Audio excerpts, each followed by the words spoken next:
అందరూ బాగున్నారా? Welcome to Aruna triple వి అండి. నేను శివరాత్రి రోజు చెప్పా కదా, మా ఆడపడుచు గారి వాళ్ళ ఇంట్లో వీర కత్తులు, వీర తాళ్ళు ఉంటాయి. ఇదిగోండి ఇలా పండగ రోజు తీసి వాటికి పసుపు కుంకుమ పెట్టి దేవుడి దగ్గర పెడతారనమాట.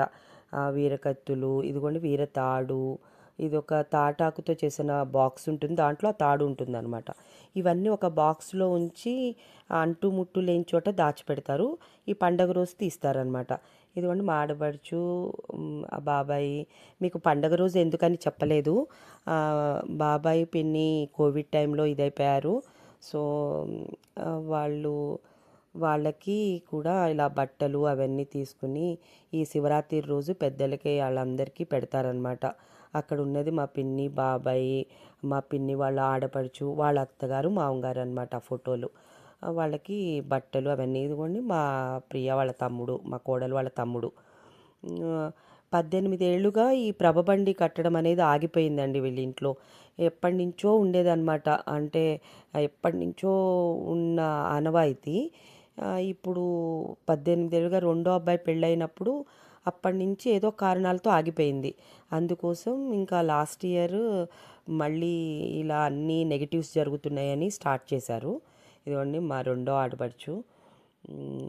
ఇలా అందరూ ఆ, దేవుడు పూజ అయిపోయిన తర్వాత ఇలా ధూపం వేసి కొబ్బరికాయ కొట్టి అందరూ దండం పెట్టుకున్నాం అనమాట.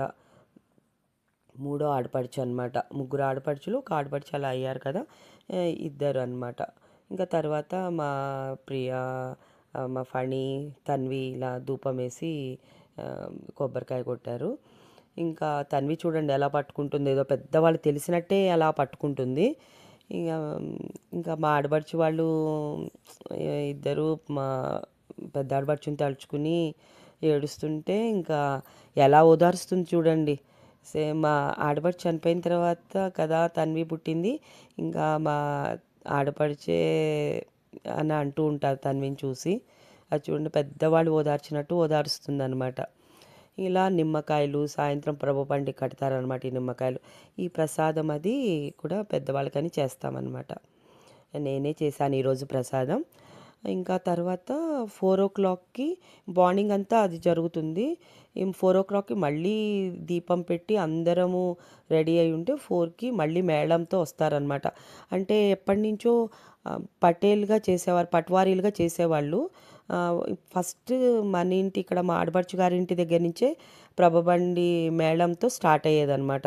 ఆ ఆనవాయితీ ప్రభబండి కట్టకపోయినా కంపల్సరీ 4 o'clockకి వస్తారనమాట. వచ్చి అక్కడ దండం పెట్టుకుని అలా వెళ్తారనమాట మేళంతో. అయితే ఇప్పుడు ప్రభబండి ఇలా రెడీ చేస్తున్నారు. ఇంట్లో పూజ అయిపోయిన తర్వాత ఇదిగోండి ఇవి బుట్ట బొమ్మల డ్యాన్స్ అని ఇవన్నీ ఎక్స్ట్రాలండి. ఇవన్నీ అంటే మన అదనంగా చేసుకునే అనమాట, సంతోషంగా చేసుకునేవి. మా తన్వి కోసం రాజా అరేంజ్ చేశాడు అవన్నీ. ఇంకా తర్వాత అందరము మళ్ళీ వేరే అసలు మాట్లాడిన మేడం వాళ్ళు కూడా వచ్చారనమాట. వస్తే ఇంకా ఈవినింగ్ అంటే 4:30 అలా అయింది. అదిగోండి రత్తయ్య బాబాయ్ గారని, పిన్ని బాబాయ్ చనిపోయిన దగ్గర నుంచి ఇంట్లో పెద్దగా ఉంటారు.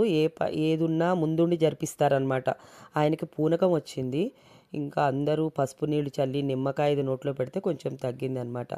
అదంతా అయిపోయిన తర్వాత గంగానమ్మ తల్లికి ఇంకా 5 అయిపోయింది. ఇంట్లో పూజలన్నీ అయిన తర్వాత ఫస్ట్ గంగానమ్మ అమ్మవారికి పసుపు కుంకుమ చీర జాకెట్, పూలదండలు అవన్నీ ఫస్ట్ అమ్మవారికి ఇవ్వాలని ఫస్ట్ ఇక్కడికి వచ్చామన్నమాట. మేళంతో వచ్చి అమ్మవారికి ప్రదక్షిణ చేసి అమ్మవారికి ఇంకా చీర జాకెట్ పూలదండ అవన్నీ ఇచ్చి హారతి ఇచ్చిన తర్వాత శివాలయం వెళ్ళాం. అక్కడ శివాలయంలో శివుని చూడండి, అది కూడా చాలా ఫేమస్ అనమాట. అక్కడ చిన్న కొండ మీద ఉంటుందన్నమాట. ఇది ఈవినింగ్ కళ్యాణం కోసం రెడీ చేశారు. మా తన్వి చూడండి ఎలా ఆడుతుందో. ఇంకా అక్కడ శివాలయం అయిపోయిన తర్వాత మహాలక్ష్మమ్మ అమ్మవారు ఉంటారు. ఈ మహాలక్ష్మమ్మ అమ్మవారు కూడా అక్కడ కూడా చీర జాకెట్ అన్నీ ఇచ్చి పూలదండలు అన్నీ ఇచ్చి అక్కడ దండం పెట్టుకోవాలన్నమాట. ఈ 3 అమ్మవార్లకి అయిపోయిన తర్వాత మళ్ళీ ఇంటికి మేళంతో వచ్చి అక్కడ మళ్ళీ పెద్దలకు అందరికీ వాళ్ళని తలుచుకుంటూ వాళ్ళకి నమస్కారం చేసుకుని అప్పుడు కిందకు వస్తారనమాట. కిందకు వచ్చిన తర్వాత ఈ ప్రభబండికి ఒక బూడిద గుమ్మడికాయ, నిమ్మకాయలు అవన్నీ కడతారు. ఒడిబియ్యం కూడా కడతారనమాట. ఈ వడిబియ్యం కూడా అమ్మవారికి కట్టినట్టు, పార్వతీదేవికి అన్నట్టు. తర్వాత ఈ రాచగుమ్మడిని ఇలా కట్ చేసి దానిలో పసుపు, కుంకుమ అవన్నీ వేశారు. తర్వాత పసుపు నీళ్ళతో అంతా శుద్ధి చేసేసి అప్పుడు మళ్ళీ తీసుకొచ్చి ఒక వీళ్ళు ఎడ్లుని తీసుకొచ్చారు ఈలోపు.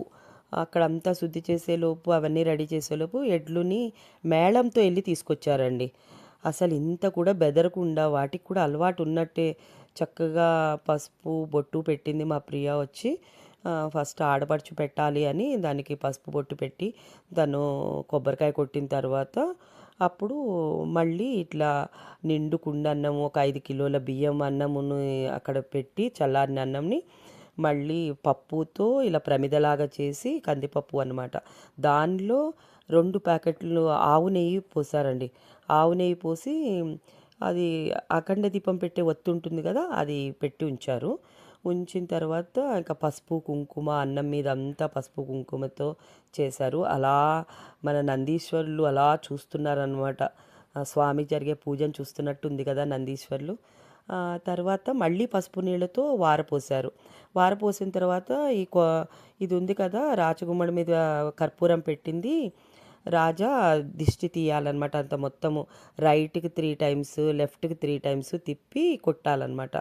ఈ కార్యక్రమానికి స్టార్ట్ చేయడానికి ఒక 4 పొలిటీషియన్స్ కూడా వచ్చారండి. వాళ్ళ పేర్లు అంతగా నాకు పూర్తిగా తెలియదు. వాళ్ళు కూడా వచ్చారు. ఇంకా వాళ్ళతో కూడా స్టార్ట్ చేయించారనమాట. ఇది అయిపోయిన తర్వాత వాళ్ళతో ఫస్ట్ కొబ్బరికాయ కొట్టించారు. ఇంకా అందరూ వాళ్ళది అయిపోయిన తర్వాత అందరూ ఒకేసారికి కొబ్బరికాయ పగిలిపోవాలన్నమాట. నీళ్లు, పసుపు నీళ్లు వారపోసి కొబ్బరికాయ కొట్టాలి. అలా అందరము ఒక 2-3 బస్తాలు కొబ్బరికాయలు అయిపోయినట్టున్నాయి. అలా అందరము స్వామికి దండం పెట్టుకుని ఆ వారపోసి కొబ్బరికాయ కొట్టి అప్పుడు ప్రభబండి స్టార్ట్ అయిందండి. ప్రభబండి స్టార్ట్ అయింది. దానికి ముందు ఇవన్నీ అలంకారాలు అనమాట. ఇవన్నీ మనం పెట్టుకునే ఎక్సెస్. ఈ అలంకారం చేసిన ఇది ట్రాక్టర్ మీద ఇవన్నీ పెట్టారు. నెక్స్ట్ బుట్ట బొమ్మలుగా ఇవన్నీ మేమందరం ఫొటోస్ దిగాము. ఆడపడుచులు మా తోడుకోళ్ళు అందరం దిగాము. ఇంకా ఇది కూడా అనమాట. ఇవన్నీ కూడా ఇది ప్రభబండి అనేది ముఖ్యం అనమాట. ఇది ప్రభబండి. ఇది ఎడ్ల బండి మీద పెడతారు. ఇది ఊరంతా ఊరేగింపు ఉండేది. ఇప్పుడు ఏదో ఎలక్షన్స్ ఉన్నాయని ఎక్కువ ఊరేగింపు ఊరంతా అవ్వలేదండి. 11:30, 12కి వచ్చేసారు ఊరేగింపు అయిపోయి. అప్పుడు కొంచెంసేపు మా రాజా ఫ్రెండ్స్ అందరూ సరదాగా కొంచెంసేపు డ్యాన్స్ వేశారు. తర్వాత ఇంకా ప్రభబండి మీద నుంచి తీసేసి మన ఇంట్లో పెట్టేశారనమాట. ఇంట్లో పెట్టేసి దానికి ఇవి ఉన్నాయి కదా, ఒడిబియ్యం కట్టారు కదా, ఆ ఒడిబియ్యాన్ని రెండో రోజు అమ్మవారి గుళ్ళో ఇచ్చేయమన్నారు. ఇది అసలు ప్రభబండి అంది. పొద్దున్నుంచి ఈవినింగ్ వరకు చాలా నిష్టగా చేయాలండి ఈ పూజను మాత్రం. చాలా బాగుంది. ఏంటో స్వామి మన ముందే ఉన్నట్టు అనిపిస్తూ ఉంటుంది. రేపు అమరావతి గుడిలో రథం లాగింది చూపిస్తాను. ఓకే అండి, బాయ్.